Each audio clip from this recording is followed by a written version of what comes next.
तो जैसा कि हम जानते हैं एम्फीबियंस ने बहुत इन्वायरमेंट टेरिस्ट्रियल और एक्वेटिक इन्वायरमेंट के अंदर रहना होता है, तो इसी वजह से इनका जो सर्कुलेटरी सिस्टम है और रेस्पिरेटरी सिस्टम है वो इतना वेल डेवलप्ड है कि हमें किसी भी और ऑर्गेनिज्म में इतना वेल डेवलप्ड सर्कुलेटरी और रेस्पिरेटरी सिस्टम देखने को नहीं मिलता। लेकिन अगर लंग फिशेस से इनका कंपैरिजन किया जाए तो लंग फिशेस के मुकाबले में इनका सर्कुलेटरी सिस्टम इतना वेल डेवलप्ड नहीं है। तो अस्सलामु अलैकुम students, welcome to zoology with Amna. आज का हमारा टॉपिक है एम्फीबियंस के अंदर circulation, gas exchange and temperature regulation.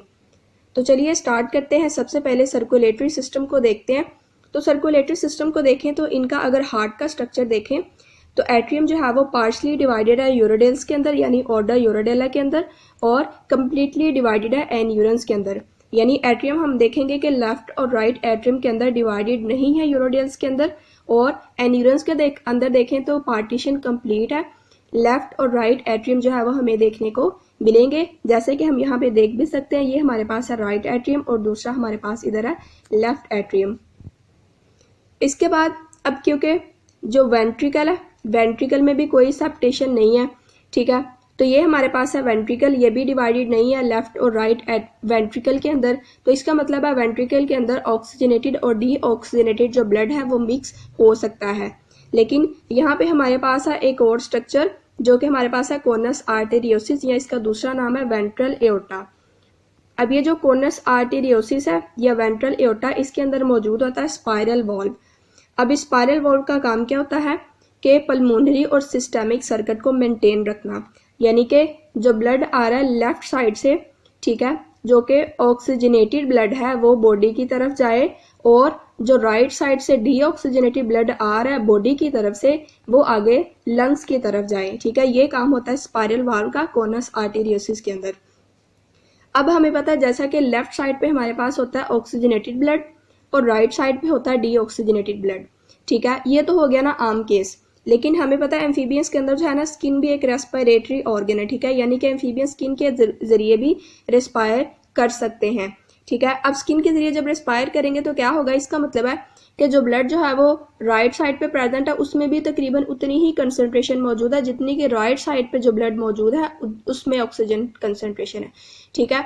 तो अब क्या होगा, जैसे फॉर एग्जाम्पल एक एम्फीबियन है, उसने अगर मड के अंदर जाना है यानी कि हाइबरनेट करना है, तो हाइबरनेशन के दौरान क्या होगा कि एम्फीबियन क्या करेगा, जो आर्टरीज या जो वेसल जो है जो लंग्स की तरफ जा रही हैं वो कॉन्स्ट्रिक्ट हो जाएंगी, ठीक है, ताकि जो ब्लड फ्लो है वो लंग्स की तरफ जो है वो रोका जा सके। क्योंकि लंग्स को जो है ना वो तो मड के अंदर अब फंक्शनल नहीं है, क्योंकि उन्होंने तो एयर के अंदर ही अपना रोल प्ले करना है। तो इस तरह जो है हाइबरनेशन के दौरान क्या होगा, लंग्स की तरफ जाने वाली वेसल्स को कॉन्स्ट्रिक्ट कर दिया जाएगा ताकि एम्फीबियंस अपनी एनर्जी कंजर्व कर सकें, और सारी की सारी जो रेस्पिरेशन है वो स्किन के थ्रू ही होगी। नेक्स्ट हम देखते हैं इसकी एओर्टिक आर्च को। तो जो अडल्ट एम्फीबियंस में उनमें बहुत थोड़ी सी एओर्टिक आर्च होती हैं एज कम्पेयर टू फिशेस। जैसे कि हम देख सकते हैं यहाँ पे कोनस आर्टेरियोसिस से निकलते हुए यहाँ पे आगे जो है वो ब्लड 3 पार्ट्स के अंदर जा सकता है। यहाँ तो ब्लड जो है वो कैरोटिड आर्टरी में जा सकता है, या सिस्टेमिक आर्टरी में जाएगा, या फिर पल्मोनरी आर्टरी में जाएगा।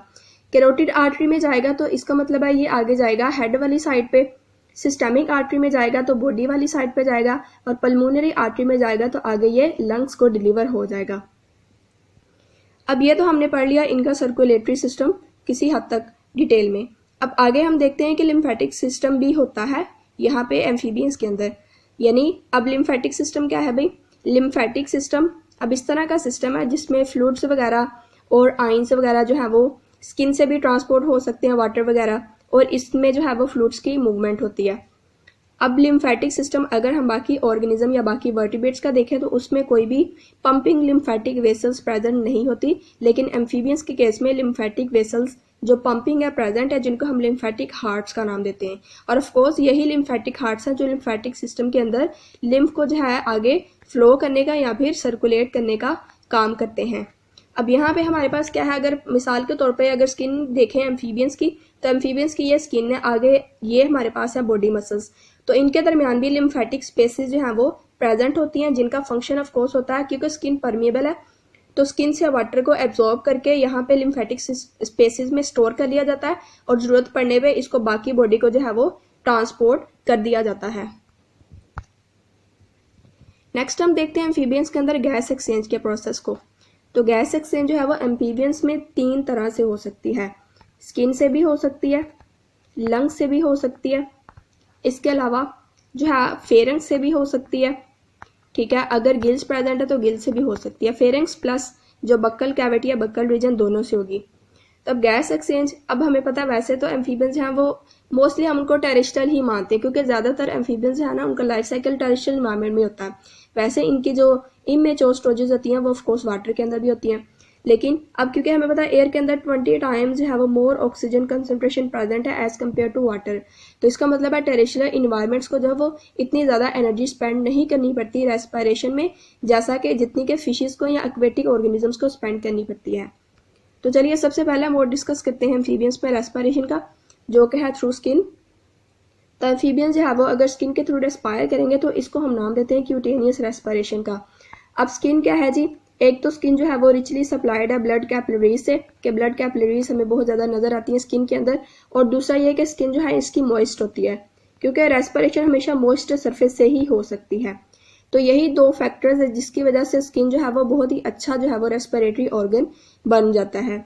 ठीक है, अब जैसे कि अगर फॉर एग्जांपल हम सैलेमंडर्स के अंदर देखें तो सैलेमंडर्स के अंदर नॉर्मल कंडीशन के अंदर हमारे पास जो है वो 30 to 90% ऑक्सीजन जो रेस्पिरेशन है वो स्किन के थ्रू या फिर क्यूटेनियस रेस्पिरेशन हो रही होती है। नेक्स्ट सेकंड मोड है रेस्पिरेशन का बक्कोफेरेंजियल रेस्पिरेशन, जो होगी कि जो कि मॉइस्चर सरफेसेस है माउथ, बक्कल कैविटी और फेरिंग्स की जो मॉइस्चर सरफेसेस है उनके थ्रू जो रेस्पिरेशन होगी उसको हम नाम देंगे बक्कोफेरेंजियल रेस्पिरेशन का। तो बक्कोफेरेंजियल रेस्पिरेशन जो है होती तो है, लेकिन इसका जो वॉल्यूम है वो बहुत कम है, यानी सिर्फ और सिर्फ 1 to 7% तक ये अकाउंट करती है टोटल गैस एक्सचेंज का। आगे अब इन 2 फॉर्म्स ऑफ रेस्पिरेशन का ये डिसएडवांटेज है कि इनका जो रेट होता है वो तकरीबन कांस्टेंट होता है। ठीक है, कांस्टेंट होने से क्या मुराद कि अगर मिसाल के तौर पे एम्फीबियन का जो मेटाबॉलिक रेट है वो इंक्रीज कर रहा है, तो क्यूटेनियस और जो बक्कोफेरेंजियल रेस्पिरेशन है इनका जो रेट है वो कांस्टेंट रहेगा, ये रेट जो है वो मेटाबॉलिक रेट के इंक्रीज होने से इंक्रीज नहीं होगा। ठीक है, अब इस चीज़ को कंपनसेट करने के लिए या ओवरकम करने के लिए ज़्यादातर एम्फीबियंस के पास जो है वो लंग्स प्रेजेंट होते हैं। सिर्फ और सिर्फ प्लेथोडोंटिड सैलेमंडर्स हमारे पास इस तरह की ये फैमिली है जिसके पास लंग्स नहीं होते, बाकी सारे एम्फीबियंस के पास लंग्स जो है वो प्रेजेंट होते हैं। आगे हम लंग को डिस्कस कर लेते हैं। तो ये हमारे पास है एक एम्फीबियन का लंग। तो ज़्यादातर जो है वो एम्फीबियन के लंग जो है वो तकरीबन एयर सैक्स की तरह ही होते हैं, जो आगे से जो है वो फिर से मज़ीद सब डिवाइडेड हो जाते हैं ताकि जो सरफेस एरिया उसको इंक्रीज किया जा सके गैस एक्सचेंज के लिए। तो जो हमारे पास यहाँ पे लंग्स के थ्रू रेस्पिरेशन होती है वो भी बहुत ही ज़्यादा सिंपल मीन से होती है कि यहाँ पे जो है वो प्रेशर जनरेट होगा और ये पॉजिटिव प्रेशर जनरेट करेंगे मसल्स माउथ के और फेरिंग्स के, और इसको हम नाम देते हैं बकल पंप मैकेनिज्म का। तो इस तरह जो है एक पॉजिटिव प्रेशर मैकेनिज्म के थ्रू जो है वो ये अपने लंग्स के थ्रू जो है वो रिस्पायर कर लेते हैं। अब जैसे हम कह रहे हैं कि जो स्किन है उसके ज़रिए और बक्कोफेरेंजियल जो मैकेनिज्म है रेस्पिरेशन का, इसके ज़रिए जो रेस्पिरेशन होती है उसका रेट जो है वो कांस्टेंट होता है। तो मिसाल के तौर पे अगर 5 डिग्री सी पे है एक एम्फीबियन पड़ा हुआ, तो तकरीबन जो हमारे पास 70% गैस एक्सचेंज है वो क्यूटेनियस होती है, मतलब वो स्किन के ज़रिए हो रहती है। लेकिन जैसे जैसे मेटाबॉलिक रेट इंक्रीज़ करता है, मतलब एक्सटर्नल टेम्परेचर इंक्रीज़ होगा, तो एम्फीबियन का अगर मेटाबॉलिज्म जो है वो इंक्रीज़ हो रहा है, तो अगर हम देखें तो 25 डिग्री सी पे, अब क्योंकि इसका रेट तो कांस्टेंट है, इसकी रेट को कुछ नहीं हुआ, लेकिन क्योंकि लंग्स के ज़रिए से रेस्पिरेशन का रेट जो है वो इंक्रीज़ हो चुका है, तो इस वजह से अब स्किन की जो रेस्पिरेशन है वो सिर्फ और सिर्फ 30% तक अकाउंट करती है। ठीक है, तो इस तरह जो है वो पल्मोनरी रेस्पिरेशन जो है वो मेटाबॉलिक रेट इंक्रीज या डिक्रीज होने से हमारे पास इसका भी जो रेट है वो फ्लक्चुएट करता है। अब हमारे पास एक फोर्थ मैकेनिज्म भी है रेस्पिरेशन का, जो कि हमने देखा गिल्स के थ्रू। तो अब जो कि लार्वा है एम्फीबियंस के वो गिल्स के थ्रू रेस्पायर करते हैं, और बहुत ही थोड़े जो है वो अडल्ट जो कि बिल्कुल एक्वेटिक है उनके पास गिल्स होते हैं रेस्पायर करने के लिए।